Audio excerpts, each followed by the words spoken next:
Esse caso aqui, ó, é bem interessante. Tem uma discrepância aqui esquelética e o articulador mostra isso pra gente. Por que não reabilitar essa paciente? Ou o que devemos fazer, né? Então, eu vou virar aqui os slides e a gente vai começar a falar sobre posição mandibular cêntrica, máxima, qual registro devo utilizar. Eu gosto muito dessa linha de raciocínio de mapa de primeira consulta, porque a primeira consulta é onde a gente ganha aí realmente o paciente e se dedica no planejamento. Toda vez que a gente se dedica no planejamento, é 100% de certeza de que o caso vai funcionar. Qual que é o problema de se dedicar no planejamento? Isso leva tempo, né? Tempo nosso e tempo do paciente. Então, os meus pacientes estão acostumados, às vezes eu não dou o planejamento na primeira consulta, principalmente se for um paciente de dor, tá? Se não for um paciente de dor, sim. Mas se for um paciente de dor, eu não dou o planejamento todo na primeira consulta. Porque a gente precisa de tempo para juntar os dados. Mas o que eu vou trazer aqui para vocês hoje é uma linha de raciocínio e definições de quando eu registro em máxima e quando eu registro em cêntrica, tá bom? E o que é uma discrepância aqui no articulador montado de uma aluna nossa que a gente montou sábado, uma dentista. O que é uma discrepância de máxima para cêntrica e se eu devo ou não interferir nisso, né? Porque todos nós temos uma discrepância, né, de máxima para cêntrica e quando a gente tem que interferir nisso ou não. Então vamos voltar aqui para nossa linha de raciocínio. Eu vou passar para vocês esse slide, tá? Que é o mapa de primeira consulta, né? Tudo que eu preciso enxergar na primeira consulta com o meu paciente. E eu preciso passar para vocês, eu foquei aqui muitas lives sobre esse assunto, que é assunto diagnóstico, que eu também amo de paixão, mas hoje eu quero focar um pouquinho, ó, nessa fase que a gente está acostumado a fazer e vou pular para cá, onde a gente vai registrar a mandíbula. Repara que o posicionamento, se vai ser em máxima ou em cêntrica, tem relação com manter ou alterar a posição do côndilo. Por isso, TC significa tomografia computadorizada, tá? Tomografia computadorizada das ATMs. Isso aqui faz parte do nosso protocolo de diagnóstico e aqui é onde todos nós que atendemos, temos clínica, sabemos que isso aqui está sendo o nosso calcanhar de Aquiles, porque todo mundo pós-pandemia, durante pandemia, tudo que aconteceu e está acontecendo, as parassônias, né? Quase todos os nossos pacientes estão desenvolvendo algum tipo de parafunção, seja apertamento diurno, né? Seja bruxismo noturno, e nós precisamos estar bem calçados em relação ao diagnóstico. O que eu tenho mais percebido aqui nas aulas é a dificuldade de diagnóstico. Será que tem um grau de erosão? Eu aplico ou não questionários? Isso faz parte da minha rotina. O que é a placa diagnóstica? Eu vou pesquisar a qualidade do sono. Decidido isso, os tecidos estão prontos para ser registrados? Vamos registrá-los. E aí sim o posicionamento da mandíbula. Então, vou enxergar essas determinantes variáveis da oclusão como o nosso diagnóstico de planejamento de fato. Bom, deixa eu seguir aqui a aula com vocês. Eu vou pedir ajuda da Natália. Natália, meu bem, dá um pulinho aqui. Eu vou pedir ajuda da Natália para a gente falar de montagem do articulador. Mas antes disso eu vou falar sobre esse caso, que é um caso bem interessante, onde o paciente chegou se queixando apenas dos centrais.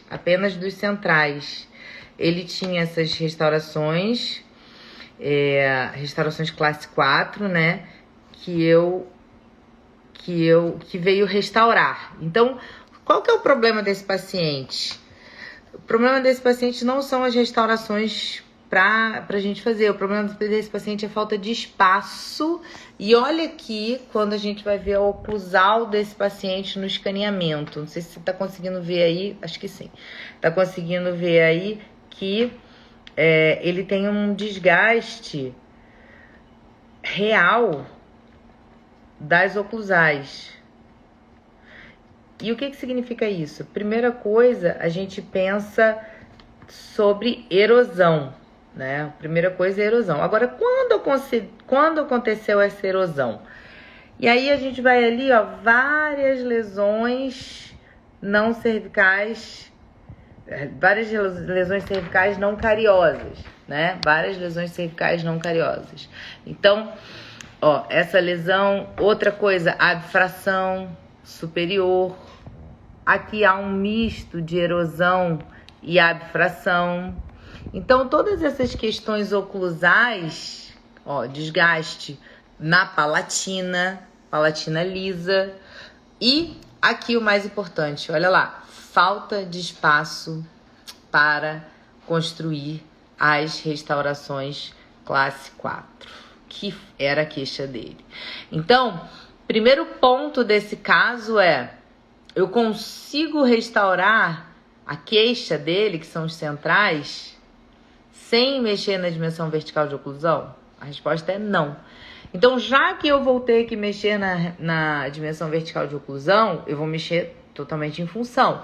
Se eu vou registrar esse paciente, por que não, se eu vou alterar a DV dele, ó, aqui claramente a gente não consegue restaurar esses incisivos por falta de espaço, mas eu também não consigo reduzir. Ele falou que um dentista sugeriu em reduzir. Eu também não consigo reduzir esses incisivos, porque senão eu vou inverter a curva de SPI, né? Então vai ficar bem ruim se inverter essa curva. O caso dele, ou a gente entra, ou tudo ou nada. Só que antes de entrar com tudo ou nada, é um paciente jovem. Primeiro ponto, provavelmente não vai ser cerâmica, vai ser resina. E aí eu vou fazer uma placa diagnóstica. Olha a placa diagnóstica dele. Gente, quase nada de bruxismo. Quase nada de bruxismo. Ah, ele tem um pouco, de bruxismo cêntrico. Aperta, ó, consideravelmente, apenas sem fazer aquele rangimento. Você consegue ver a diferença? Essa aqui é uma placa diagnóstica que está mostrando que ele aperta, um bruxismo cêntrico. Quinto dia, sétimo dia, a placa ainda toda inteira, sem ela desgastar praticamente. E aí, uma outra paciente, ó, desgastou a placa inteira no sétimo dia. Olha que diferença de resultado. Paciente que praticamente é irrelevante, esse bruxismo dele eu não vou medicar. E essa paciente aqui que está com cerâmica e está comendo aí a placa diagnóstica. Então, gente, a placa diagnóstica me ajuda muito a saber o momento da intervenção desse paciente, que é hoje, para restaurar as classes 4 dele. Eu não preciso me preocupar de fazer cerâmicas, por exemplo. É um paciente jovem, ele não vai desgastar. Ele está controlado aqui. Sem eu mudar nada dos hábitos noturnos dele, ele já está com bruxismo bem lento, né? Um grau de bruxismo muito pequeno. Isso nos questionários de bruxismo que a gente vai distribuir para vocês. Esse questionário também traz pra gente o score de bruxismo e de dor. O paciente preencheu o questionário, fez uma polissonografia, não tem praticamente nada durante o sono. Eu sempre faço isso, gente. Questionário, placa diagnóstica, polissonografia. Qual o exame que às vezes eu não faço? A polissonografia, que o paciente tende a resistir um pouquinho mais. Mas basicamente, questionário e placa diagnóstica, nós podemos fazer tranquilamente com todo paciente que chegar com um grau de bruxismo, de desordem, de abfrações, para que a gente possa saber o que a gente tem na mão, tá bom? Então, fez uma placa um pouquinho mais complicada, vai para a polissonografia. E aí, a literatura, ela embasa a gente com essa ideia da alteração de dimensão vertical por criação de espaço para restauração. Então, eu tenho 4 motivos aqui de alterar a dimensão vertical de oclusão: criar espaço para restauração, harmonia facial, melhorar a relação incisal-oclusal e relacionamento condilar correto. Quando eu venho aqui para o escaneamento desse paciente, a gente vai perceber que de fato ele não tem espaço, e a gente precisa alterar o posicionamento para melhorar da mandíbula, para melhorar a relação incisal-oclusal. E aí, com a tomografia do côndilo, a gente percebe que pode alterar o posicionamento condilar. Aí a pergunta volta para vocês. Esse caso, eu vou fazer o enceramento aditivo, 100% aditivo, ok? Mas qual determinante da morfologia variável, da morfologia oclusal, que eu vou ter que alterar aqui, transpasse vertical. Se eu não subir a dimensão dele, o que vai acontecer? Uma sobremordida. Então aqui já é com a dimensão alterada, ó. Primeiro a gente inseriu os posteriores e depois a gente alterou a relação incisal superior e inferior. Incisivos superiores e inferiores. E aí sim, ótimo. Vai fazer diferença se eu for fazer resina ou cerâmica nesse paciente com grau de bruxismo baixo, que teve muito provavelmente um histórico de erosão, que já está controlado? Beleza. Não vai fazer diferença. Então a gente vai tratar ele todo com restaurações diretas. Mas o importante aqui, é o que eu vou falar hoje, é a técnica de registro, tá? Então aqui é a técnica, eu fiz a técnica do carimbo, usando o Transil, não foi resina flow, foi resina condensável, para que a gente possa ter um tempo, né, maior de restaurações em boca. Tem termocompactada do professor Sequito, tem resina flow injetada. A questão aqui não é o tipo de resina que a gente vai fazer, nem a técnica, mas sim o registro mandibular. Basicamente a gente vai trabalhar com isolamento absoluto e a técnica de carimbo e depois restaurações nas abfrações isoladamente, né? Então a gente vai trabalhar alterando a dimensão e depois fazendo as abfrações. Então, gente, o que eu quero falar com vocês hoje? Como eu errei até chegar a uma linha clara e objetiva de planejamento. Poxa, André, você tem uma linha de placa diagnóstica, você tem uma linha de placa diagnóstica, você tem uma linha de polissonografia, você tem uma linha de tomografia de côndilo, isso está tão distante da minha rotina. Então eu quero trazer para vocês os passos básicos para que você possa realmente adequar a sua rotina clínica com isso. Como que eu errei? Quantos casos eu já fiz que eu também não tomografava o côndilo, e hoje é parte fundamental de qualquer reabilitação tomografar o côndilo e enxergar o que esse côndilo pode ter de errado ou não, ou simplesmente é um côndilo que a gente só vai ter que reposicionar. Então, eu tenho princípios para reabilitação oral, tá? A gente falou, se você não assistiu às aulas, depois você assiste sobre como movimentar dentes para evitar desgaste. E hoje eu vou falar disso aqui, ó. Posicionar a mandíbula. Como posicionar essa mandíbula para reabilitação estética funcional e como a tomografia de côndilo pode nos ajudar a diagnosticar e justificar uma alteração de dimensão vertical de oclusão. Próximo passo, a gente vai falar de testes e compartilhar as informações de forma precisa. Então, hoje eu vou focar realmente nessa questão do registro e as decisões de prova. Nós também falamos ao longo da última live sobre mocap cirúrgico gengival, JCE e isso tudo, né? Se a gente vai ou não aumentar a coroa clínica ou fazer intrusão. Então, um outro caso, ó, também jovem, repara como a gente está falando de cada vez mais pacientes jovens, né? Com bruxismo, com erosão, com desgaste, com cefaleia. E isso tudo, gente, vem de encontro ao estilo de vida que nós estamos praticando, né, ultimamente. Então, essa aqui é a mesma coisa, ó. Deixa eu chegar mais perto a foto dela, vocês vão ver que é uma paciente super jovem. E olha lá, ó, perdas consideráveis de esmalte dental. Aqui, gente, a dentista que me indicou falou bruxismo. E aí, com a mesma filosofia, ó, placa diagnóstica, tomografia de côndilo, nesse caso dela eu pedi uma cefalométrica para ver a inclinação do incisivo. Tomografia de côndilo, placa diagnóstica e questionário. Isso aqui é boca aberta, boca fechada, ó. Olha aqui, ó, tomografia de côndilo.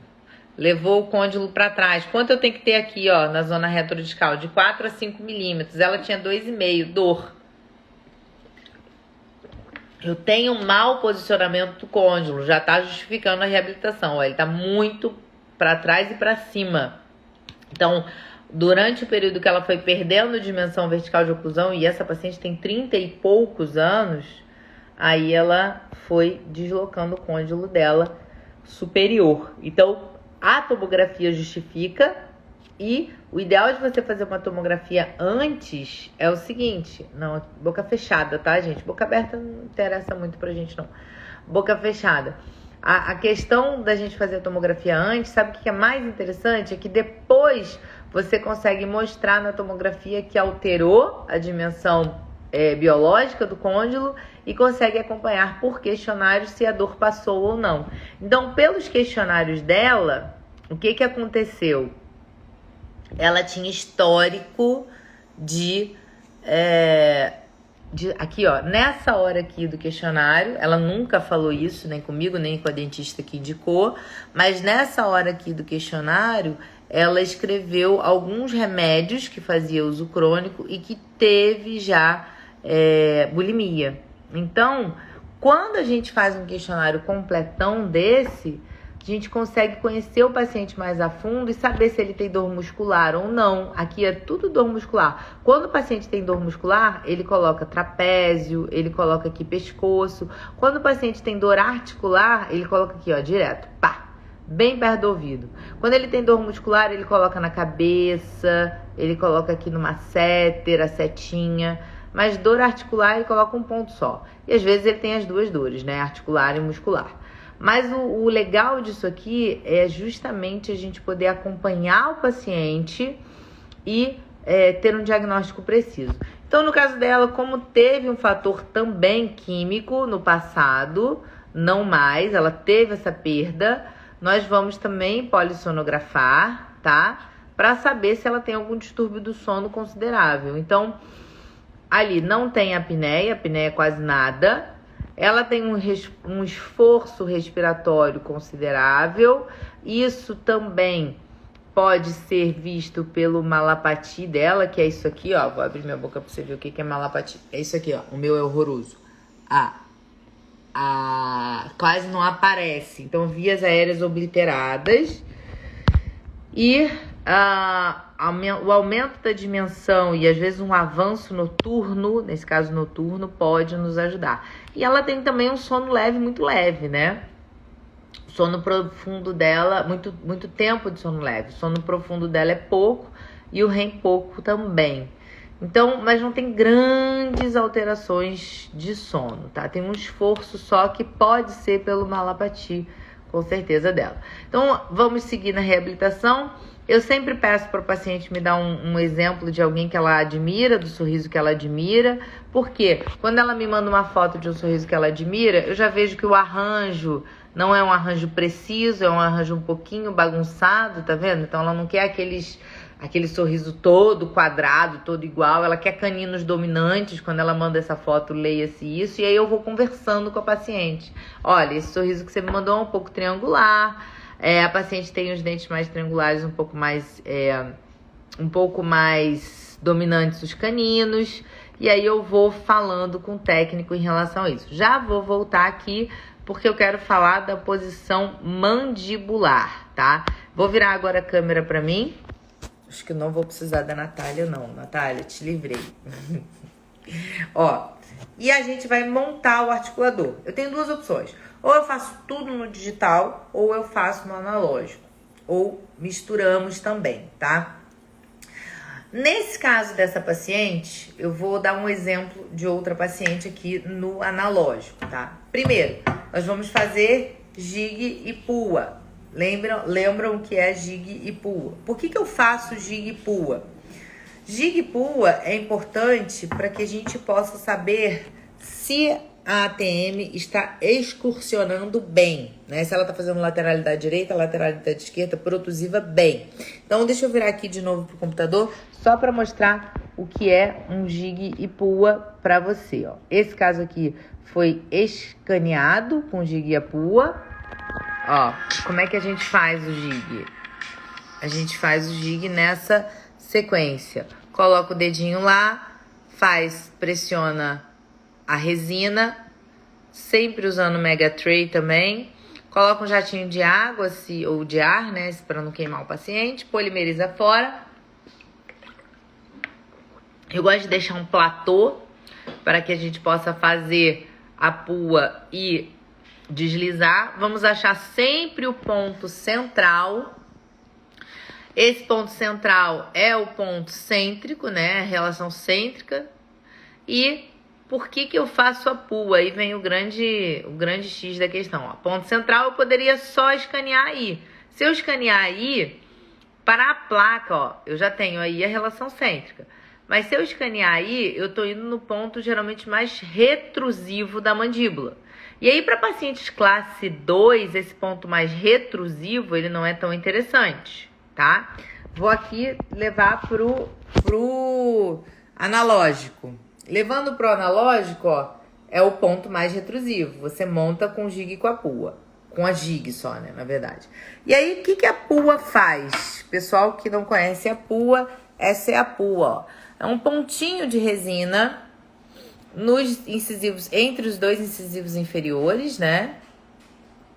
E esse pontinho, ele serve para a gente posicionar o côndilo e fazer as excursões, o famoso arco gótico. Então, ele vai no mesmo ponto central, e aí nós vamos, ó, direita, esquerda, e vai fazer toda a linha do arco gótico, que são a extensão dos movimentos mandibulares, tá? Então, essa extensão dos movimentos mandibulares, quem vai dar pra gente é a pua. E a gente tá vendo, quando o paciente faz linhas retas e pinta isso tudo, ele tá com o côndilo excursionando bem. Então, não é um paciente que tem, por exemplo, uma DTM que tenha significado clínico pra gente não fazer registro, né? O paciente não tem dor. O que é isso aí, gente? No máximo 5 milímetros de abertura.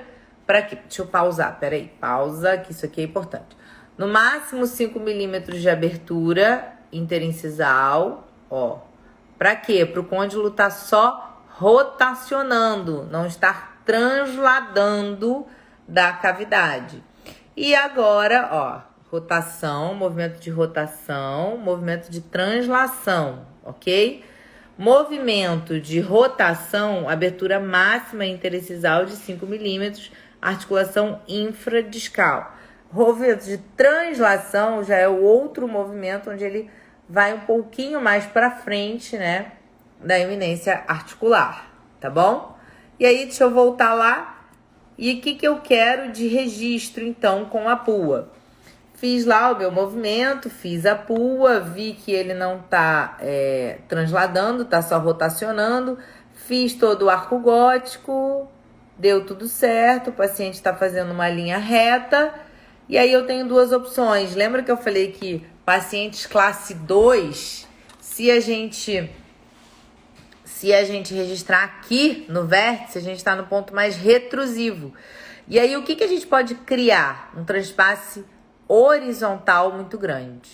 Isso é um problema para paciente que já tem um overjet grande.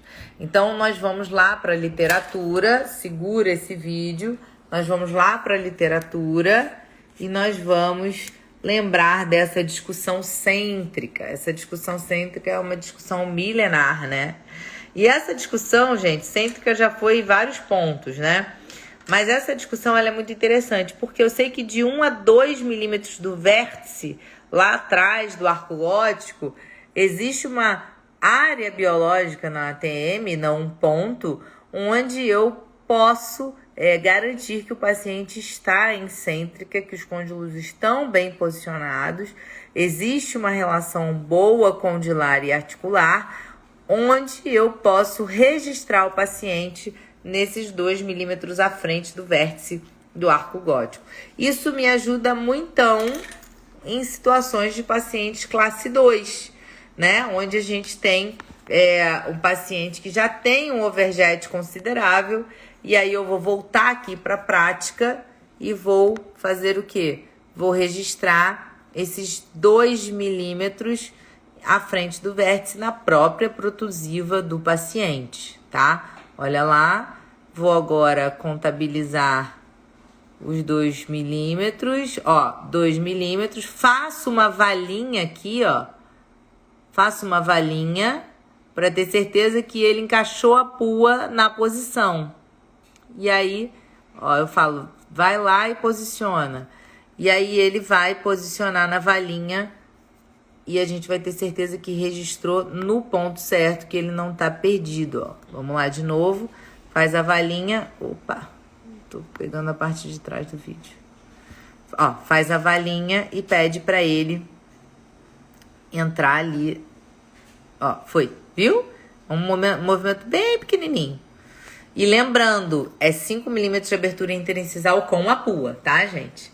Então, eu posso montar com a pua e sem a pua, mas essa dica aí do movimento anterior, ela é sensacional para esse tipo de problema também. Que problema é esse? Paciente que já reabilitou e só viu o ponto estético. E aí gerou uma super sobremordida.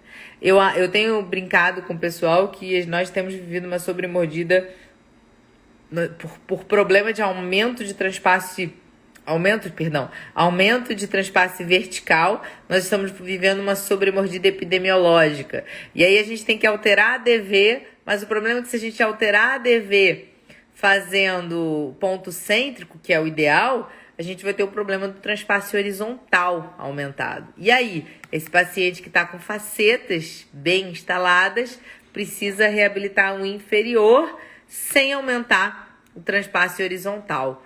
Qual é a condição de fazer isso? Essa condição do Gig-a-Pua 2 milímetros mais protusivo. A gente vai conseguir fazer isso. E olha só que interessante que a gente chega aqui no paciente. Ó, esse é o trabalho do professor Calamita, do Coachman, né, e Cois, onde a gente vai falar de relação 1:2:3, e é a relação de overjet, overbite e aumento posterior do segundo molar. Então, quando a gente aumenta 1 milímetro do segundo molar, nós ganhamos um overbite de 2 e um overjet de 1,3. Essa relação do overjet, que pra gente é complicada demais em termos de reabilitação. Então, essa postura de fazer a pua e entender que essa posição mandibular pode ser esses 2 milímetros na frente do vértice, muda tudo. A gente muitas vezes salva de fazer uma coroa e faz uma faceta nos incisivos superiores. Então, olha lá, o paciente já estava reabilitado com aquela sobremordida, a gente vai reabilitar o inferior, ele fez 3 pontos, ó, a mandíbula mais retruída e a mandíbula mais protruída, ó, fez 2 encerramentos. E aí esse giro anterior da mandíbula, ele pode ser condicionado com dispositivo ou não. Depende um pouco da saúde muscular do paciente, da saúde articular, da saúde muscular.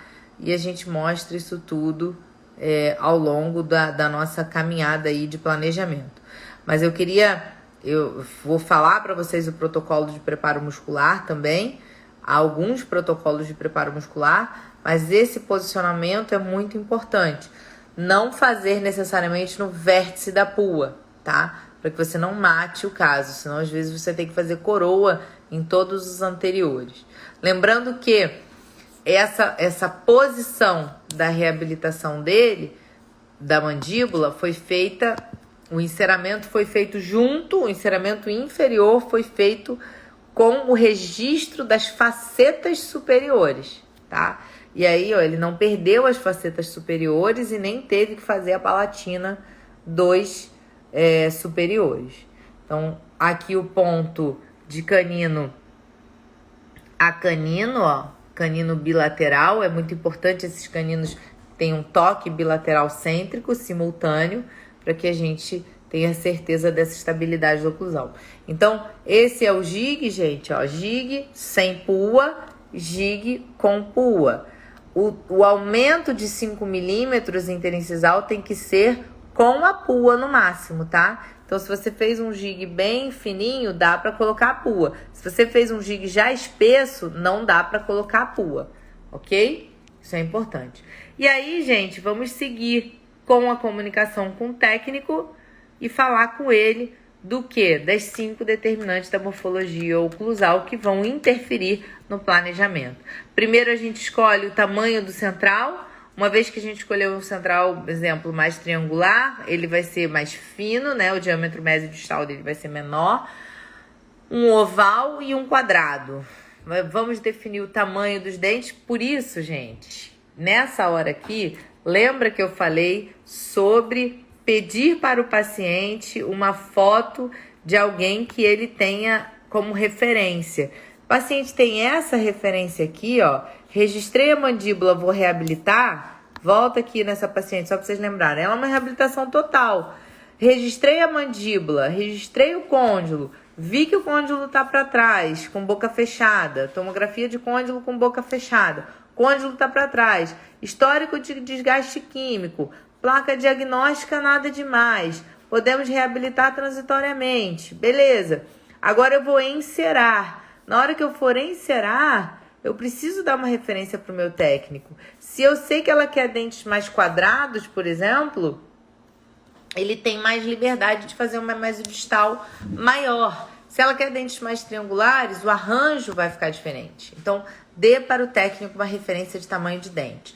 E a partir daí, posicionei a mandíbula, posicionei a maxila, posicionei primeiro a maxila, depois a mandíbula. Vou seguir curva de Spee, Wilson, transpasso vertical, horizontal e plano oclusal. Olha um caso na prática agora, sem ser pelo articulador digital. Essa paciente tem uma curva, uma extrusão considerável. Aqui eu tenho que pensar, eu vou intruir, extrair ou tratar o canal e cortar e fazer uma descoroa clínica? Se eu vou subir a dimensão dela, o quanto que eu vou subir para essas alterações de curva? E aí tudo que a gente conversou, né? Esse ponto mais retrusivo para ela pode ser um problema, vai abrir demais. Então eu coloquei no ponto 2 milímetros à frente para não abrir um transpasse horizontal grande demais. E vamos agora seguir o enceramento. Nesse caso vai ser um enceramento regressivo. Enceramento regressivo nos posteriores e eu vou provar só de canino a canino. Uma vez que eu defino o primeiro enceramento de canino a canino, definiu a estética desse primeiro enceramento, ignorando os posteriores, seguiu o plano de canino a canino, aí sim eu decido, não dá para intruir, porque não tem o seio maxilar está aqui na posição pneumatizando nas raízes, não dá para intruir. Então vamos cortar e fazer extração e implante, por exemplo. Tá bom, vai ser extração e implante, não dá para intruir, ela não quer fazer orto por questões de biologia, tempo e tudo. Então vamos partir para a extração. Mas isso já é um planejamento um pouco mais complexo. Não tem problema, é só uma questão do tempo de você definir. Desde que você tenha definido aqui, ó, os tamanhos dos caninos. Um outro detalhe importantérrimo aqui. Essa linha média, a gente vai manter esse pequeno desvio ou não? Vai reduzir o dente para isso. Por isso que se você não assistiu, assiste a live de movimentação de dente. E deixa eu parar aqui por alguns segundos. Olha isso aqui, que legal. Quando a gente fez o registro dela sem os posteriores, para o segundo enceramento,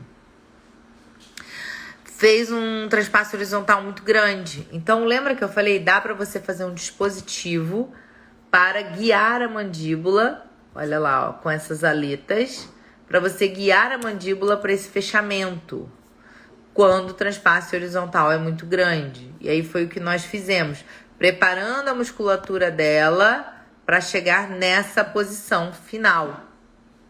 E aí lá atrás, ó, realmente tem um aumento considerável. Os dentes atrás ficam muito grandes. Mas é possível a gente trabalhar com uma ortopedia, né, associada em casos de uma retrusão mandibular intensa. Quando o paciente tem esse tipo de retrusão mandibular, a gente tem que pensar bem, porque senão o overjet, além da gente ter que registrar mais anterior, nós temos que usar um aparato para reprogramação neuromuscular, porque a paciente é uma paciente cirúrgica muitas vezes, tá bom? Deixa eu só trazer aqui para vocês um caso do analógico, pra gente fechar essa aula. Tem bastante informação, né, gente? Eu vou deixar aí alguns minutinhos para perguntas. Se alguém tiver pergunta, vamos fazê-las. Então, como é que eu insero aqui? Eu vou fazer o jig e a pua, meço com o espessímetro a altura do registro, e aí nós montamos, ó, nós não montamos no zero, não. Essa paciente foi compensada, quantos? Deixa eu abrir aqui. Foi compensada 4 milímetros, ó. O pino tava no zero, ó, aqui é o zero, e nós montamos no 4, que é a altura do maior volume do registro dessa paciente. Com o espessímetro a gente percebe o maior volume do registro dessa paciente. Beleza. Colocamos aqui o maior volume do registro dessa paciente. Compensamos o pino, montou. Tô falando de montagem da maxila.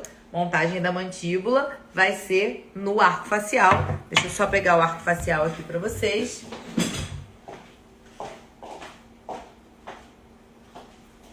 Então, aqui a gente tem os 3 estágios, né?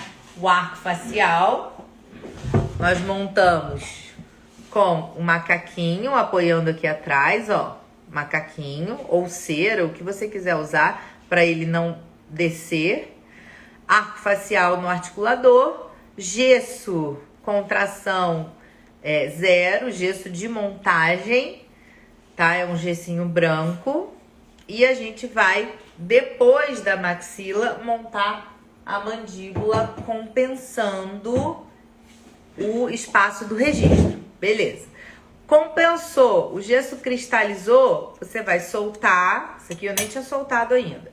Você vai soltar e vai tirar o registro. Tirou o registro, bateu. Tirou o registro, tirou o jig, né? Bateu. Pergunto eu a vocês, que posição é essa, gente? Posição cêntrica, porque ela foi montada com jig e capua na posição cêntrica. Abri o articulador e mexi, eu tô deslizando de cêntrica, para máxima. Esse deslize é o quê? Eu tenho muito provavelmente uma interferência. É uma interferência, porque a interferência atrapalha o fechamento cêntrico da mandíbula, tá? E aí o que a gente vai ter aqui lateralmente? A gente vai ter problemas também de desvio lateral. Aí é outro problema, é quando a gente vai ajustar a oclusão, tá? Então, deixa eu abrir aqui para vocês esse outro caso que eu estou mostrando, que é o caso dessa aluna, né, que foi nossa aluna aqui no sábado. E olha que interessante, ela é classe 2, tá? Ela é classe 2, mas ela não tem queixa, não tem nada. A gente só montou por montar. Pessoal, olha só, a interferência, ó, fechei em cêntrico. A prematuridade é quando eu falei interferência para vocês. A prematuridade é quando a gente vai fechar o articulador e ele não fecha, ele desvia, tá?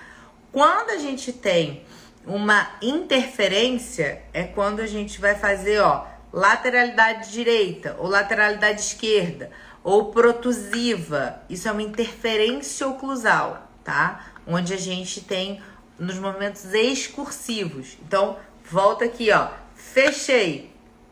Prematuridade. No que a gente vai fechar e forçar, abriu o articulador aqui e forçou, aí ele vai de prematuridade, do ponto cêntrico, para máxima intercuspidação, que é a habitual dele. Beleza?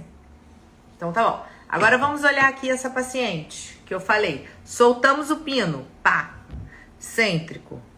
Se tem um contato aqui prematuro, vai impedir o fechamento cêntrico. Aí a gente vai forçar para ver qual é o desvio. Ah, então foi para máxima. Beleza, foi para máxima. O que ela tem? Essa paciente tem uma retrusão, quando eu olhar agora, tá sem pino. Agora eu vou colocar o pino. Quando a gente vai encerar no analógico, a gente tem que colocar o pino que foi compensado. Aí a gente coloca o pino no 0. O pessoal pergunta, você compensa o pino para montagem, mas você insere em qual posição? A gente vai, em geral, a gente vai encerar no 0. Por quê? Quem é o 0? O 0 é o Frankfurt. Esse plano aqui, que é paralelo aqui, é o plano de Frankfurt, que é paralelo à linha horizontal. Só que quando você coloca no 0, olha a abertura que ela tem. O que está errado aqui? A compensação? Não. Esse é um caso que não dá para encerar no 0, porque é um caso cirúrgico. É um caso de retrusão mandibular. E aí, no caso dela, ainda teve extração de premolares. Então, ela teve um caso de birretrusão e extração dos 4 premolares. Isso é relativamente comum de chegar no consultório. Se essa paciente precisasse de reabilitação, ela seria uma paciente que eu, ortopedicamente, prévio à reabilitação, eu avançaria a mandíbula dela, tá? Então, quando você olhou, voltando, tem uma prematuridade, soltou o articulador, prematuridade que impede o fechamento, tá? São contatos que dificultou o fechamento num único ponto. Joguei, achei a máxima dele. Eu vou reabilitar onde? Eu vou reabilitar em cêntrica, tá? Agora, quando eu vou lá, monto no 0, tem uma discrepância desse tamanho, não dá para colocar cera nesse volume todo, né? E olha esse transpasse. Então, a gente vai acabar fechando o articulador e aí você pode decidir se você vai ser guiado pelo primeiro ponto ou se você vai cêntrico ou se você vai ser guiado pela altura dos centrais. Ou, às vezes, dá para ser guiado pelos dois, né? Então, nesse caso aqui dela, a gente soltaria o pino, só porque tá ao vivo o pino não tá soltando, mas a gente soltaria o pino, tá? Peraí que eu vou soltar o pino, nada como um álcool aqui pra gente soltar o pino. Eita, joguei álcool no computador. Todo mundo vivo. Ixi, acho que agora eu vou precisar da Natália. A gente soltaria o pino, soltar o pino, Natália? A gente soltaria o pino, viria o primeiro contato, vou pedir pra ela soltar o pino, a gente olha. Viria o primeiro contato e a partir desse primeiro contato faz o enceramento. Olha lá. Por que eu faria desta forma essa reabilitação? Porque ela já tem centrais bem grandes. Então, o central dela, a gente a partir daqui poderia fazer o enceramento. Então, o central dela, o transpasse vertical, não seria um bom delimitante nesse caso. Mas antes de uma reabilitação num classe 4 de retrusão cirúrgica, nós podemos fazer esse avanço ortopédico, tá bom? Então, o que eu quero mostrar para vocês hoje, basicamente, nessa live?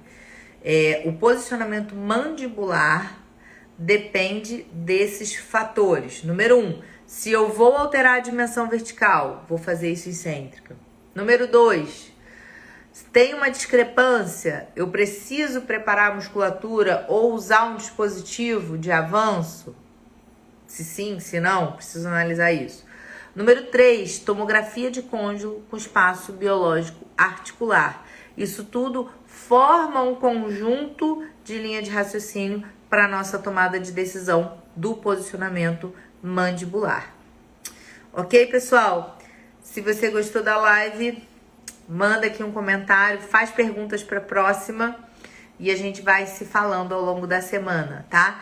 Se você assistiu essa live, teve alguma dúvida, amanhã eu vou ter 10 minutinhos para responder essas dúvidas aqui também, tá? No ao vivo. Então, manda suas dúvidas que vai ser um prazer poder responder isso para vocês. Lembra, gente, prematuridade impede o fechamento, interferência oclusal em movimentos excursivos que tem uma interferência, tá bom? Beijo pra vocês, obrigada pela audiência. Isso aqui é a Cara de segunda-feira, de mãe de gêmeos, que deu aula sábado o dia todo e ontem passeou com as crianças. Mas estamos aqui pra gente poder construir essa série de planejamentos que nos motiva tanto, né, a vir pro consultório às segundas-feiras. Beijo pra vocês, bom dia de trabalho e até mais.